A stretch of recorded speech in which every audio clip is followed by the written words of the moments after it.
ఆ ఊరికి మూడు వైపులా నీరు, ఒక వైపు మాత్రమే రోడ్డు ఉంది. వర్షాకాలంలో అది మునిగిపోయి ఇబ్బందులు ఎదుర్కొంటోంది.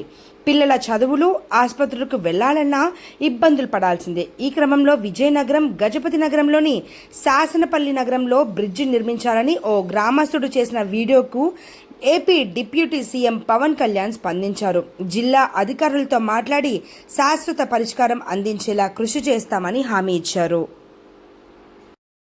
చదువుకోవాలన్నా, ఈ ఊర్లో ఉండే ప్రజలు నిత్యావసర సరుకులు కొనుక్కోవాలన్నా వీళ్ళు వెళ్ళవలసినది పక్కన ఉండే పెదవేమలి అనే గ్రామం. ఈ రెండూల మధ్య ఉండే దూరం 2 కిలోమీటర్లు.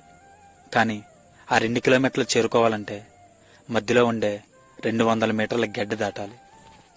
ఈ ఊరు పుట్టినప్పటి నుండి ఈ ఊరి ప్రజలు ఆ 200 మీటర్ల గడ్డపై వంతెన కట్టమని రాజకీయ నాయకుల్ని అడుగుతూనే ఉన్నారు. ప్రభుత్వాలు మారుతున్నాయి, రాజకీయ నాయకులు మారుతున్నారు, కానీ ఈ ఊరు సమస్య తీరడం లేదు. ఎలక్షన్ ముందు ప్రతి నాయకుడు మేం గెలవగానే బ్రిడ్జి వేస్తామని చెప్పి ఈ ఊరు ప్రజలకు మాటిస్తున్నారు. ఎలక్షన్ అయిపోయిన మరుక్షణం ఎవరు ఈ ఊరిని పట్టించుకోవడం లేదు. ఈ సమస్యను గాలికి వదిలేస్తున్నారు. ప్రాణాలు అరచేతుల్లో పెట్టుకుని వాళ్ళ పిల్లల్ని భుజాల మీద కూర్చొని పెట్టుకుని ఇలా స్కూల్కి పంపిస్తున్నారు. ఇంతకు మించి నీరు వచ్చినట్లయితే ఆ పిల్లల చదువు ఇంటికి పరిమితం కావాల్సిందే.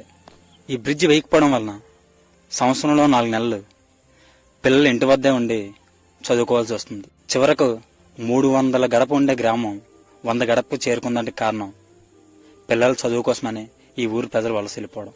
బయట ఊర్లకి కూలి పనికి కూడా పోయడానికి ఆస్కారం లేక ఇంటి పట్టునే ఉండవలసిన పరిస్థితి వస్తుంది. ఖాళీ అవుతున్న ఊరికి ఊరట రావాలన్నా, ఊరి నుండి వలస వెళ్ళిన వాళ్ళు తిరిగి ఊరికి రావాలన్నా ఈ బ్రిడ్జి పడాల్సిందే.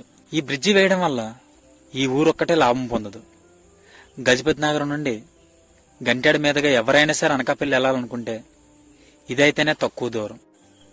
మా ఊరి సమస్యను రాజకీయ నాయకుల వరకు చేరేలా